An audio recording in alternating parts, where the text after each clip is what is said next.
ವೀಕ್ಷಕರೆಲ್ಲರಿಗೂ ದೈನಿಕ ರಾಶಿ ಫಲ ವಿಶೇಷ ಕಾರ್ಯಕ್ರಮಕ್ಕೆ ಸ್ವಾಗತ. ಇವತ್ತಿನ ಈ ವಿಡಿಯೋದಲ್ಲಿ ನಾವು ವರ್ಷ 2025ರ ಡಿಸೆಂಬರ್ ತಿಂಗಳಿನ 9ನೇ ತಾರೀಕಿನ ದಿನದನು ರಾಶಿಯ ಫಲಗಳನ್ನು ತಿಳಿದುಕೊಳ್ಳಲಿದ್ದು, ಈ ದಿನದನು ರಾಶಿಯ ಜಾತಕದವರ ಪಾಲಿಗೆ ಹೇಗೆ ಸಾಬೀತಾಗಲಿವೆ, ಈ ದಿನ ಗ್ರಹ ನಕ್ಷತ್ರಗಳ ಸ್ಥಿತಿಗತಿಗಳೇನು ಮತ್ತು ಇಲ್ಲಿ ಉಂಟಾಗಲಿರುವ ಯೋಗಗಳ್ಯಾವುವು, ಈ ಯೋಗಗಳ ಪ್ರಭಾವ ನಿಮ್ಮ ಮೇಲೆ ಹೇಗೆ ಕಾಣಿಸಿಕೊಳ್ಳಲಿದೆ, ಜತೆಗೆ ಈ ದಿನಗಳಂದು ನೀವು ಹೊಂದಿರಬೇಕಾದ ಎಚ್ಚರಿಕೆ ಏನು ಅನ್ನೋದೆಲ್ಲವನ್ನ ವಿಸ್ತಾರ ರೂಪದಲ್ಲಿ ಇಲ್ಲಿ ತಿಳಿದುಕೊಳ್ಳೋಣ. ಮಾಹಿತಿ ತಿಳಿದುಕೊಳ್ಳುವುದಕ್ಕೂ ಮುನ್ನ ನಮ್ಮ ವಿನಂತಿ ಎಂದರೆ, ನೀವಿನ್ನೂ ನಮ್ಮ ಚಾನೆಲ್ ಸಬ್ಸ್ಕ್ರೈಬ್ ಮಾಡಿಲ್ಲವೆಂದರೆ ದಯವಿಟ್ಟು ಈಗಲೇ ನಮ್ಮ ಚಾನೆಲ್ ಅನ್ನು ಸಬ್ಸ್ಕ್ರೈಬ್ ಮಾಡಿ. ಹಾಗೆ ನಿರಂತರ ವಿಡಿಯೋ ಅಪ್ಡೇಟ್ಸ್ಗಳಿಗಾಗಿ ಪಕ್ಕದ ಬೆಲ್ ಐಕಾನ್ ಕ್ಲಿಕ್ ಮಾಡಿ. ವೀಕ್ಷಕರೇ, ದೈನಿಕ ರಾಶಿ ಫಲಗಳನ್ನು ತಿಳಿದುಕೊಳ್ಳುವುದಕ್ಕೂ ಮುನ್ನ ಈ ದಿನ ಗ್ರಹ ನಕ್ಷತ್ರ ತಿಥಿಗಳ ಮಾಹಿತಿ ಮತ್ತು ಯೋಗಗಳ ಕುರಿತು ನೋಡೋಣ. ಈ ದಿನವು ಮಂಗಳವಾರದ ದಿನವಾಗಿರಲಿದ್ದು, ಮಾರ್ಗಶಿರ ಮಾಸದ ಕೃಷ್ಣ ಪಕ್ಷದ ಪಂಚಮಿಯ ತಿಥಿ ಇರಲಿದೆ. ಪಂಚಮಿ ತಿಥಿಯು ಈ ದಿನ ಮಧ್ಯಾಹ್ನದ 2:28 ಇರಲಿದ್ದು, ನಂತರದಲ್ಲಿ ಷಷ್ಠಿ ತಿಥಿ ಪ್ರಾರಂಭವಾಗಲಿದೆ.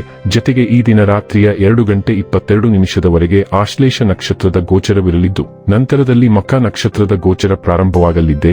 ಜತೆಗೆ ಈ ದಿನ ಮಧ್ಯಾಹ್ನದ 2:33 ಇಂದ್ರ ಹೆಸರಿನ ಯೋಗ ಇರಲಿದ್ದು, ನಂತರದಲ್ಲಿ ವೈದ್ಯುತಿ ಹೆಸರಿನ ಯೋಗ ಪ್ರಾರಂಭವಾಗಲಿದೆ. ಇನ್ನು ಚಂದ್ರದೇವನು ಈ ದಿನ ರಾತ್ರಿಯ 2:22 ಕರ್ಕರಾಶಿಯಲ್ಲಿ, ನಂತರದಲ್ಲಿ ಸಿಂಹರಾಶಿಯಲ್ಲಿ ಗೋಚರಿಸಲಿದೆ. ಅದೇ ಸೂರ್ಯದೇವನು ಈ ದಿನ ವೃಶ್ಚಿಕ ರಾಶಿಯಲ್ಲಿ ಗೋಚರಿಸಲಿದ್ದಾನೆ.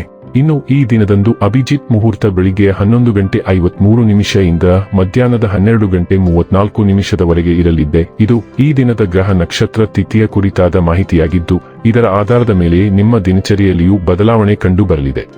ಇನ್ನು ಈಗ ಈ ದಿನದ ಧನು ರಾಶಿಯ ಫಲಗಳ ಕುರಿತು ನೋಡುವುದಾದರೆ, ನಿಯಮಿತ ತೊಂದರೆ ನಿಮಗೆ ಕೆಲವು ಸಮಸ್ಯೆಗಳನ್ನು ಉಂಟು ಮಾಡಬಹುದು. ನಿಮ್ಮ ನರಮಂಡಲದ ಕಾರ್ಯವೆಸಗುತ್ತಿರಲು ಸಂಪೂರ್ಣ ವಿಶ್ರಾಂತಿ ತೆಗೆದುಕೊಳ್ಳಿ. ನಿಮಗಾಗಿ ಹಣವನ್ನು ಉಳಿಸುವ ನಿಮ್ಮ ಬಯಕೆ ಇಂದು ಪೂರ್ಣಗೊಳ್ಳಬಹುದು. ಇಂದು ನೀವು ಸೂಕ್ತವಾಗಿ ಉಳಿಸಲು ಸಾಧ್ಯವಾಗುತ್ತದೆ. ಸ್ನೇಹಿತರೊಂದಿಗೆ ಸಂಜೆ ಆನಂದ ಹಾಗೂ ಕೆಲವು ರಜೆಯ ಯೋಜನೆಗಳಿಗೂ ಉತ್ತಮವಾಗಿರುತ್ತದೆ.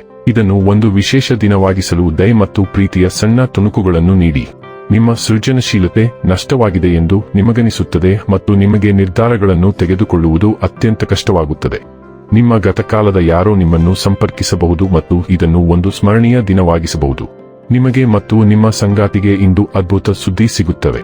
ಇಂದು ನಿಮ್ಮ ಮನಸ್ಥಿತಿಗಳು ಅನಿರೀಕ್ಷಿತವಾಗಿರಬಹುದು ಮತ್ತು ಸ್ಪಷ್ಟತೆಯನ್ನು ಕಂಡುಹಿಡಿಯುವುದು ಕಷ್ಟಕರವಾಗಿರಬಹುದು.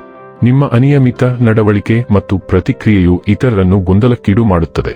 ಆದಾಗ್ಯೂ ಎಲ್ಲಾ ಸಂದರ್ಭಗಳಲ್ಲಿಯೂ ಪ್ರಾಮಾಣಿಕತೆಗೆ ಅಂಟಿಕೊಳ್ಳಲು ಮರೆಯಬೇಡಿ, ಏಕೆಂದರೆ ಅದು ಮಾತ್ರ ನಿಮ್ಮ ಗುರಿಗಳನ್ನು ಸಾಧಿಸಲು ನಿಮಗೆ ಸಹಾಯ ಮಾಡುತ್ತದೆ. ಇಂದು ವಿಷಯಗಳನ್ನು ಸುಲಭವಾಗಿ ತೆಗೆದುಕೊಳ್ಳಿ ಮತ್ತು ವೀಕ್ಷಕರ ಪಾತ್ರಕ್ಕೆ ನಿಮ್ಮನ್ನು ಸೀಮಿತಗೊಳಿಸಿ. ಆರೋಗ್ಯ ಮತ್ತು ಸ್ವಾಸ್ಥ್ಯ ಬಗ್ಗೆ ತಿಳಿದುಕೊಳ್ಳೋಣ. ನೀರಿನ ಧಾರಣ ಮತ್ತು ಶ್ವಾಸಕೋಶದ ಆರೈಕೆಗೆ ಗಮನ ಬೇಕು. ಹಾಲಿನ ಸೇವನೆಯೊಂದಿಗೆ ಜಾಗರೂಕರಾಗಿರಿ. ಮನೋದೈಹಿಕ ಲಕ್ಷಣಗಳನ್ನು ನಿರ್ವಹಿಸಲು ಕಣ್ಣಿನ ಆರೋಗ್ಯಕ್ಕೆ ಗಮನದ ಜೊತೆಗೆ ಸಕಾರಾತ್ಮಕ ಚಿಂತನೆಯ ಅಗತ್ಯವಿದೆ. ಮೂತ್ರಪಿಂಡ ಮತ್ತು ರಕ್ತನಾಳಗಳ ಆರೋಗ್ಯವನ್ನು ನಿಕಟವಾಗಿ ಮೇಲ್ವಿಚಾರಣೆ ಮಾಡಬೇಕು. ಉತ್ತಮ ಒಟ್ಟಾರೆ ಯೋಗಕ್ಷೇಮಕ್ಕಾಗಿ ಒತ್ತಡ ಸಂಬಂಧಿತ ಲಕ್ಷಣಗಳನ್ನು ತಕ್ಷಣವೇ ಪರಿಹರಿಸಿ. ಡೈಲಿ ಲವ್ ಮತ್ತು ರಿಲೇಶನ್ಶಿಪ್ ಬಗ್ಗೆ ತಿಳಿದುಕೊಳ್ಳೋಣ. ನೀವು ಇತರರ ಜೀವನದ ಪ್ರಣಯ ನಾಟಕದ ಭಾಗವಾಗಲು ತುಂಬಾ ಒತ್ತಾಯಿಸಲ್ಪಡಬಹುದು. ಅದನ್ನು ತಕ್ಷಣ ತಪ್ಪಿಸಿ ಮತ್ತು ನಿಮಗೆ ಸಾಧ್ಯವಾಗದಿದ್ದರೆ ಯಾವುದೇ ಪಕ್ಷವನ್ನು ತೆಗೆದುಕೊಳ್ಳಬೇಡಿ. ಎರಡೂ ವಿರುದ್ಧ ಗುಂಪುಗಳಿಗೆ ಸಲಹೆ ನೀಡುವಾಗ ತಟಸ್ಥರಾಗಿರಿ. ನಿಮಗಾಗಿ ಹೊಸ ಮತ್ತು ಇಂದ್ರಿಯಾತ್ಮಕವಾದದ್ದನ್ನು ಯೋಜಿಸಲು ಸಮಯ ತೆಗೆದುಕೊಳ್ಳಿ. ವೃತ್ತಿ ಮತ್ತು ಹಣ ಬಗ್ಗೆ ತಿಳಿದುಕೊಳ್ಳೋಣ. ಕಳೆದ ಕೆಲವು ದಿನಗಳಿಂದ ನಿಮ್ಮ ನಡವಳಿಕೆಯಲ್ಲಿ ಅನಿಶ್ಚಿತತೆ ಕಾಣುತ್ತಿದೆ, ಆದರೆ ಈಗ ಕ್ರಮ ತೆಗೆದುಕೊಂಡು ಈ ಮನೋಭಾವವನ್ನು ಶಾಶ್ವತವಾಗಿ ತ್ಯಜಿಸುವ ಸಮಯ ಬಂದಿದೆ. ನಿರ್ಧಾರ ತೆಗೆದುಕೊಳ್ಳುವ ಬಗ್ಗೆ ಭಯಪಡಬೇಡಿ. ನೀವು ಏನೇ ನಿರ್ಧರಿಸಿದರೂ ಅದು ನಿಮ್ಮ ಭವಿಷ್ಯಕ್ಕೆ ಸರಿಯಾಗಿರುತ್ತದೆ. ವೃತ್ತಿ ಮತ್ತು ಹಣದ ಬಗ್ಗೆ ನಿಮಗೆ ಹತ್ತಿರವಿರುವ ಯಾರೊಂದಿಗಾದರೂ ನೀವು ಸಲಹೆ ನೀಡಬಹುದು ಮತ್ತು ಇಂದು ನಿಮಗೆ ಉತ್ತಮ ಸಲಹೆ ಸಿಗುತ್ತದೆ. ಇನ್ನು ಕೊನೆಯದಾಗಿ ಈ ದಿನ ಮಾಡಿಕೊಳ್ಳಬೇಕಾದ ಉಪಾಯಗಳ ಕುರಿತು ನೋಡುವುದಾದರೆ, ಅಗತ್ಯವಿರುವ ಯಾರಿಗಾದರೂ ಸಹಾಯ ಮಾಡಿ ಮತ್ತು ನಿಮ್ಮ ಹಣಕಾಸಿನ ಪರಿಸ್ಥಿತಿಯಲ್ಲಿ ನಿರಂತರ ವರ್ಧನೆಗಾಗಿ ನಿಮ್ಮ ಸಮಯ, ಶಕ್ತಿ ಮತ್ತು ಇತರ ಭಾವನಾತ್ಮಕ ಮತ್ತು ಬೌದ್ಧಿಕ ಸಂಪನ್ಮೂಲಗಳನ್ನು ಹಂಚಿಕೊಳ್ಳಿ. ವೀಕ್ಷಕರೇ, ಇದಾಗಿತ್ತು ಧನು ರಾಶಿಯ ಜಾತಕದವರ ದೈನಿಕ ರಾಶಿ ಫಲದ ಮಾಹಿತಿ ಇಷ್ಟವಾದರೆ ವಿಡಿಯೋವನ್ನು ಲೈಕ್ ಮತ್ತು ಶೇರ್ ಮಾಡಿ. ಹಾಗೆ ಚಾನೆಲ್ ಸಬ್ಸ್ಕ್ರೈಬ್ ಮಾಡುವುದರ ಜೊತೆಗೆ ನಿರಂತರ ವಿಡಿಯೋ ಅಪ್ಡೇಟ್ಸ್ಗಳಿಗಾಗಿ ಪಕ್ಕದ ಬೆಲ್ ಐಕಾನ್ ಕ್ಲಿಕ್ ಮಾಡಿ.